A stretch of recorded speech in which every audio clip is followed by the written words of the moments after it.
शुक्लां ब्रह्मविचारसारपरमामाद्यां जगद्व्यापिनीं वीणापुस्तकधारिणीमभयदां जाड्यान्धकारापहां हस्ते स्फाटिकमालिकां विदधतीं पद्मासने संस्थितां वन्दे तां परमेश्वरीं भगवतीं बुद्धिप्रदां शारदां। श्री महागणाधिपतये नमः। श्री महासरस्वत्यै नमः। శ్రీ గురుభ్యో నమః. 2025వ సంవత్సరము ఫిబ్రవరి మాసంలో కర్కాటక రాశిలో జన్మించినటువంటి వారికి గోచార ఫలితాలు ఎలా ఉన్నాయో తెలుసుకుందాం. ముందుగా ఈ ఫిబ్రవరి మాసంలో సూర్యుడు కర్కాటక రాశి వారికి సప్తమ అష్టమ స్థానాలలో సంచరిస్తున్నాడు. ఇది ప్రతికూలమైనటువంటి సంచారం. అంగారకుడు ద్వాదశ స్థానంలో సంచరిస్తున్నాడు, ప్రతికూలంగా ఉన్నాడు. బుధుడు సప్తమ అష్టమ స్థానాలలో సంచరిస్తున్నాడు, మిశ్రమంగా ఉన్నాడు. గురువు ఏకాదశ స్థానంలో అనుకూలంగా ఉన్నాడు. శుక్రుడు భాగ్యస్థానంలో సంచరిస్తున్నాడు, అనుకూలంగా ఉన్నాడు. శనీశ్వరుడు అష్టమ స్థానంలో ప్రబల ప్రతికూలంగా ఉన్నాడు. రాహువు భాగ్యస్థానంలో ప్రతికూలంగా ఉన్నాడు. కేతువు తృతీయ స్థానంలో అనుకూలంగా ఉన్నాడు. ఈ విధంగా గ్రహస్థితి ఉంది. ఈ స్థానాలలో సంచరిస్తున్నారు. ఓవరాల్గా మనం చూసినట్టయితే మిశ్రమ ఫలితాలు ఎక్కువగా ఉన్నాయి. మిశ్రమం అంటే మనకు ముఖ్యంగా ప్రధానమైనటువంటి గ్రహాల లోపల 2 గ్రహాలు అనుకూలంగా ఉన్నాయి. గురు కేతువు. శనీశ్వరుడు రాహు ప్రతికూలంగా ఉన్నారు. ప్రధానమైనటువంటి గ్రహాల్లో 50% అనుకూలం, 50% ప్రతికూలం. ఇక మాసవారీ ఫలితం పైన ప్రభావాన్ని చూపించేటువంటి గ్రహాల లోపల కూడాను బుధుడు శుక్రుడు అనుకూలంగా ఉన్నారు. సూర్యుడు కుజుడు ప్రతికూలంగా ఉన్నారు. అందులో కూడాను 50% బాగుంది, 50% ప్రతికూలంగా ఉంది. ఓవరాల్గా మనం చూసినట్టయితే కర్కాటక రాశి వారికి ఓవరాల్ ఫలితాలు 50-50 ఉన్నాయి. అయితే కొన్ని కార్నర్స్లో మంచి జరుగుతాయి. ఆ గ్రహ మూలకంగా, ఆ కారకత్వం మూలకంగా మంచి జరిగే అవకాశాలు కొన్ని కార్నర్స్లో ఉన్నాయి. కొన్నింటిలో మనకు ప్రతికూల ఫలితాలు కూడాను ఉన్నాయి. ఈ విధంగా మనం చూసినట్టయితే మంచి ఫలితాలు వచ్చేటువంటి కార్నర్స్ ఏంటయ్యానంటే, మీరు ప్రారంభించినటువంటి పనుల లోపల మీకు అనుకూలమైనటువంటి రిజల్ట్స్ ఉంటాయి, ఫలితాలు ఉంటాయి. అయితే వాటి మూలకంగా మీకు ఆదాయం రాదు. పనులు అవుతాయి కానీ ఆదాయం రాదు. వ్యాపారం జరుగుతుంది కానీ లాభం మీరు ఎక్స్పెక్ట్ చేసినంతగా ఉండదు. ఇలాంటి మిశ్రమమైనటువంటి ఫలితాలు ఉంటాయి. పనులు కావడంతో సంతోషము, దానికి సరిపడ డబ్బు రాకపోవడంతో అసంతృప్తి. ఈ 2 మిశ్రమంగా ఉండేటువంటి అవకాశాలు ఉంటాయి. ఇకపోతే పనులు ఆలస్యంగా పూర్తయ్యే అవకాశాలు కనబడుతున్నాయి. కనుక సంయమనంతో ఉండడము ఈ మాసంలో చాలా అవసరము. ప్రతి విషయాన్ని కూడాను ప్రారంభించే కంటే ముందు 1కి 4 సార్లు ఆలోచించి నిర్ణయాలు తీసుకోవడము చాలా అవసరము. సమాజంలో గౌరవ మర్యాదలు లభిస్తాయి. తద్వారా మీకు ఆశించినటువంటి ఫలితాలు ఉంటాయి. కొన్ని పనులు కూడాను నెరవేరుతాయి. మంచివారితో సాహచర్యం ఏర్పడుతుంది. ఉద్యోగస్తులకు ఆఫీసులో ఉన్నతాధికారులతో, పై ఆఫీసర్స్తో సంబంధ బాంధవ్యాలు మీకు సంతృప్తికరంగా ఉంటాయి. మీ పనితనాన్ని గుర్తిస్తారు. మీ లోపల ఉన్నటువంటి నైపుణ్యాన్ని ఉపయోగించుకొని ఆ సంస్థ లాభం పొందుతూ మీకు ఒక గౌరవ ప్రతిష్టను కలిగించేటువంటి అవకాశాలు కూడాను బాగా ఉంటాయి. అయితే పేరు వస్తుంది, గుర్తింపు వస్తుంది, కానీ డబ్బు మీరు అనుకున్నంతగా రాదు. దాని మూలకంగా కొంత అసంతృప్తి పక్కన ఉండే అవకాశాలు ఉన్నాయి.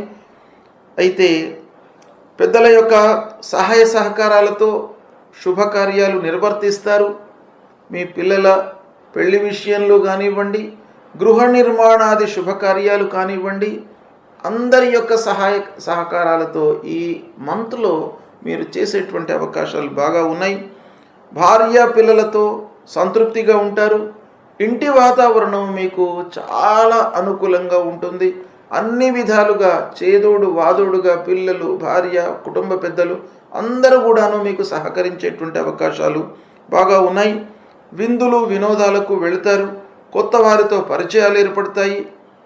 ఇక సంగీత సాహిత్య సినిమా రంగంలో ఉన్నటువంటి వారికి, మీడియా రంగంలో ఉన్నటువంటి వారికి, వ్యాస రంగంలో ఉన్నటువంటి వారికి, రచన వ్యాసంగంలో ఉన్నటువంటి వారి అందరికీ కూడాను ఈ మాసం బాగా కలిసి వస్తుంది. కొత్త అనుభూతిని పొందుతారు. మీరు కొత్త వారితో పరిచయాలు ఏర్పడతాయి. తద్వారా కొంత ఆదాయము మీకు లేకపోయినప్పటికీ ఒక నూతనమైనటువంటి అనుభూతి కొత్త వారి పరిచయాల మూలకంగా మీకు కలిగే అవకాశాలు బాగా ఉన్నాయి. కొత్త వ్యాపారము ప్రారంభించాలి అనేటువంటి మనస్సు ఉంటుంది. దానికి సరిపడ ప్రణాళికలు వేసుకుంటారు. కొంతవరకు మీరు ముందుకు కొనసాగుతారు ఆ విషయంలో. అయితే ఆర్థికపరమైనటువంటి ఇబ్బందుల మూలకంగా మీరు అనుకున్నంత త్వరితంగా ఆ పనులు పూర్తి చేయలేరు.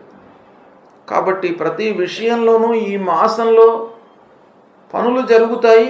ఆర్థికపరమైనటువంటి ఇబ్బందులు కూడాను ప్యారలల్గా మనకు ఉండేటువంటి అవకాశాలు ఉన్నాయి. ఇకపోతే అనుకోకుండా కొన్ని ఆటంకాలు ఫోర్స్డ్గా ముందుకు వచ్చేటువంటి అవకాశాలు బాగా ఉంటాయి.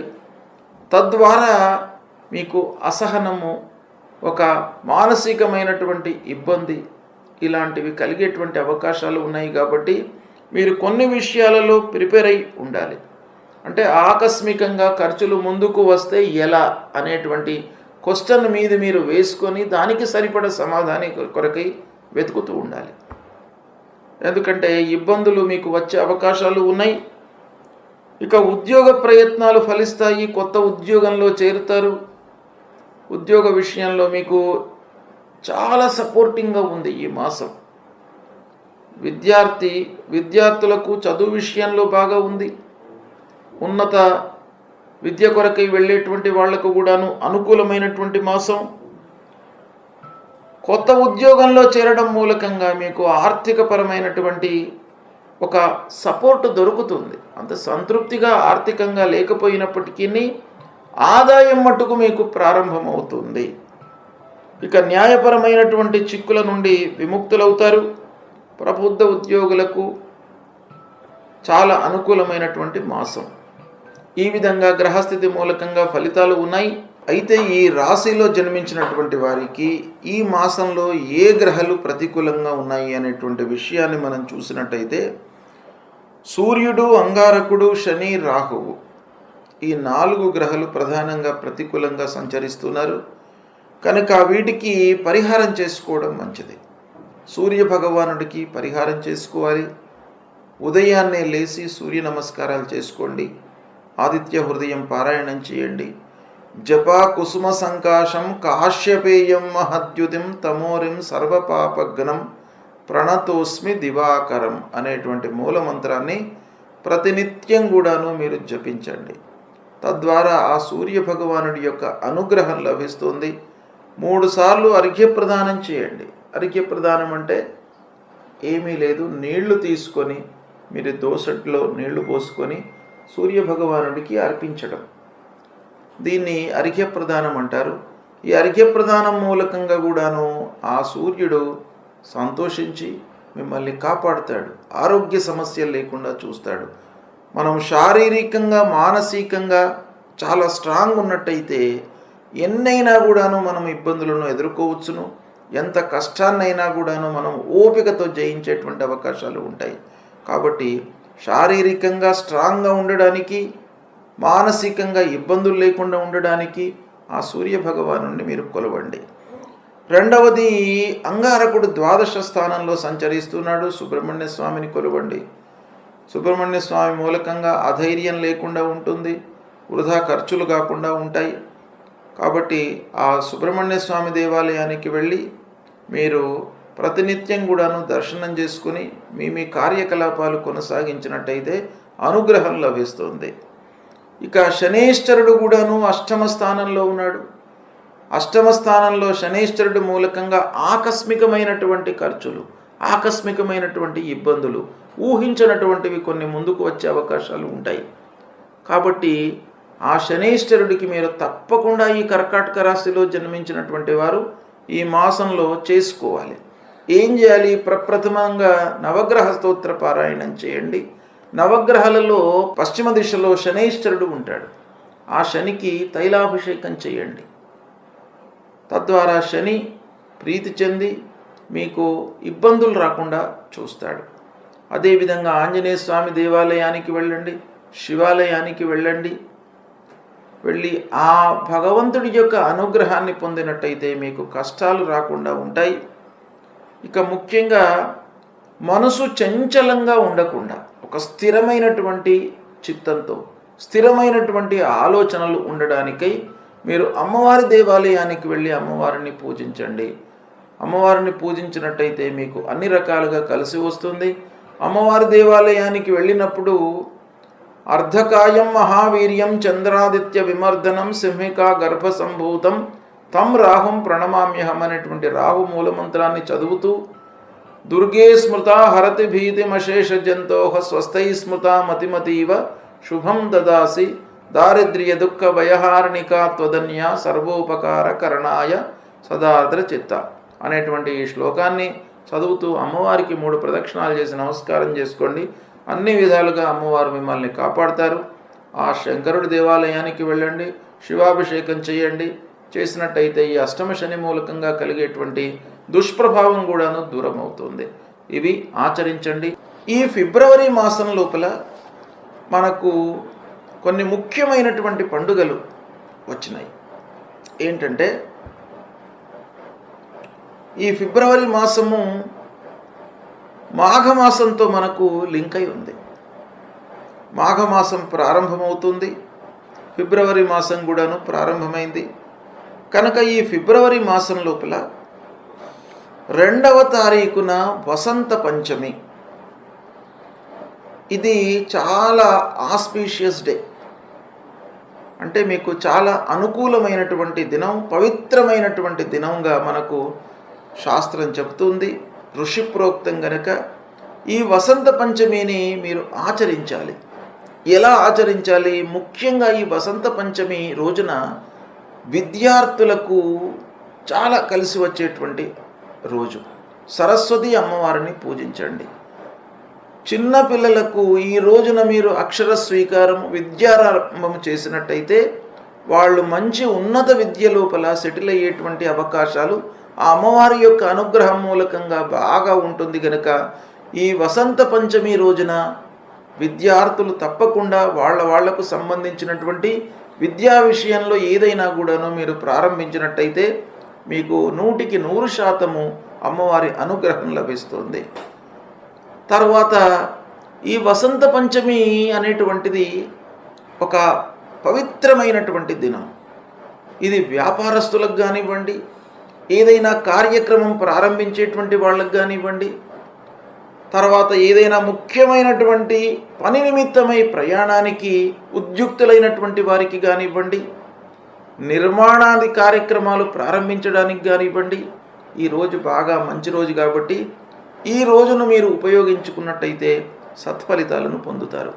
అంతేకాకుండా ఈ పవిత్రమైనటువంటి రోజున మీరు అమ్మవారి దేవాలయానికి వెళ్ళి సరస్వతి అమ్మవారిని, దుర్గామాతను పూజించినట్టయితే తప్పకుండా మీ రాశి ప్రకారంగా ఏవైతే గ్రహాలు అనానుకూల స్థానాలలో సంచరిస్తున్నాయో వాటి మూలకంగా ఉద్భవించేటువంటి ఫలితాల నుండి మీరు విముక్తులవుతారు. అమ్మవారి యొక్క అనుగ్రహం లభిస్తుంది. ఇక 2వ ముఖ్యమైనటువంటి పండుగ 4వ తారీఖు రోజున రథసప్తమి. ఈ రథసప్తమి రోజున ఏం చేయాలి? రథసప్తమి అనేటువంటిది కూడాను చాలా పవిత్రమైనటువంటి దినం. ఈ రథసప్తమి రోజున సూర్యనారాయణుడిని పూజించాలి.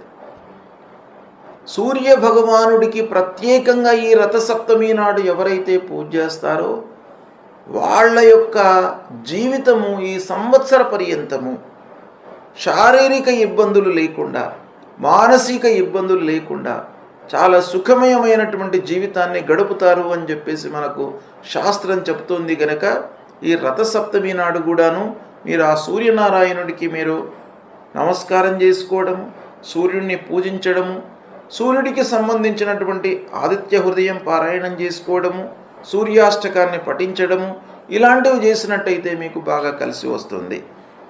ఇక మూడవది భీష్మ ఏకాదశి. 8వ తారీఖు నాడు భీష్మ ఏకాదశి వస్తుంది. ఆ భీష్మ పితామహుడు నిమిత్తమై ఆ రోజు మనము ఉపవాసం ఉన్నట్టయితే మనకు అఖండమైనటువంటి ఆయుర్దాయము పెరుగుతుంది. అంటే లైఫ్ స్పాన్ కొరకు మనము ఈ భీష్మ ఏకాదశిని పాటించినట్టయితే ఆ భీష్మ పితామహుడి యొక్క అనుగ్రహం మనకు లభిస్తుంది. మనము కోరుకున్నటువంటి విధంగా మన జీవితము ఉంటుంది. కాబట్టి ఆ భీష్మ ఏకాదశి రోజున ఉపవాసాన్ని ఆచరించినట్టయితే మీకు బాగా కలిసి వస్తుంది. తర్వాత 12వ తారీఖు నాడు మాఘ పూర్ణిమ. ఈ మాఘ పూర్ణిమ అనేటువంటిది చాలా పవిత్రమైనటువంటి దినం. ఈ రోజున ఎవరైతే నదీ స్నానాలు, సముద్ర స్నానాలు, తటాక స్నానాలు ఇవి ఆచరిస్తారో వారికి ఉన్నటువంటి రుగ్మతలన్నీ కూడాను దూరం అయిపోతాయి.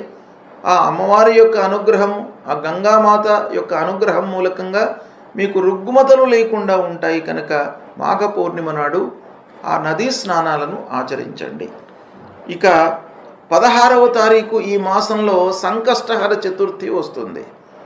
సంకష్టహర చతుర్థి రోజున ఉదయం నుండి ఉపవాసం ఉండి సాయంకాలం చంద్రోదయము అయిన తర్వాత చంద్రుణ్ణి చూసిన తర్వాత మీరు ఆ ఉపవాసాన్ని త్యజించి భుక్తము అంటే మీరు భుజించినట్టయితే ఆ సంకట వినాశ గణపతి యొక్క అనుగ్రహం మీకు లభిస్తుంది. కష్టాల నుండి మీరు విముక్తులవుతారు. కనుక ఈ సంకష్టహర చతుర్థిని కూడాను పాటించండి. ఇక అన్నిటికంటే ముఖ్యమైనటువంటి పండుగ, పవిత్రమైనటువంటి రోజు మహాశివరాత్రి. 26వ తారీఖు రోజున మహాశివరాత్రి వస్తుంది. ఈ మాసంలో, ఈ ఫిబ్రవరి మాసంలో ఈ మహాశివరాత్రి అనేటువంటిది ఆ భగవంతుడు శివుడు లింగ రూపంలో ఉద్భవించినటువంటి రోజుగా మనకు శాస్త్రాలన్నీ చెప్తున్నాయి. కాబట్టి ఆ మహాశివరాత్రి పర్వకాలాన్ని ఆచరించినట్టయితే ఆ మహాశివరాత్రి యొక్క ఆచరణ మూలకంగా మీ లోపల ఉన్నటువంటి రుగ్మతలన్నీ దూరమైపోయి అఖండ ఆయుర్దాయాన్ని మీకు ఆ భగవంతుడు ప్రసాదిస్తాడు. ఆ మహాశివరాత్రి రోజున ముఖ్యంగా కొన్ని విధానాలు ఉన్నాయి. అంటే లింగోద్భవ కాలం లోపల మనము ఆ భగవంతుణ్ణి అర్చించడము, అభిషేకం చేయడము చాలా ప్రాముఖ్యత కలిగినటువంటి అంశం. ఎవరైతే అర్ధరాత్రి నిశీథ కాలంలో ఆ భగవంతుణ్ణి ఎవరైతే పూజిస్తారో వాళ్లకు అపమృత్యు దోషాలు, ఆ మృత్యు దోషాలన్నీ కూడాను పోతాయి. అంటే అకాల మృత్యువు అనేటువంటిది రాకుండా ఉంటుంది ఆ భగవంతుణ్ణి ఎవరైతే నిశీథ కాలంలో పూజిస్తారో. మొత్తం మహాశివరాత్రి రోజున ఉపవాసం ఉండి నిశీథ కాలంలో పూజించి తెల్లవారితే పూజించాలి. ఇలా ఈ వ్రతాన్ని ఆచరించినటువంటి వాళ్లకు అన్నీ కూడాను సుఖమయమైనటువంటివి, అనుకూలమైనటువంటి ఫలితాలు కలుగుతాయి. ఈ ఫిబ్రవరి మాసంలో చాలా ముఖ్యమైనటువంటి పండుగలు వస్తున్నాయి. కనుక వీటిని ఆచరించినట్టయితే మీ రాసుల ప్రకారంగా, మీ జన్మరాశి ప్రకారంగా అనానుకూల స్థానాలలో సంచరిస్తున్నటువంటి గ్రహాల యొక్క దుష్ప్రభావము దూరమైపోయి మీకు అనుకూలమైనటువంటి ఫలితాలు కలుగుతాయి. శుభం.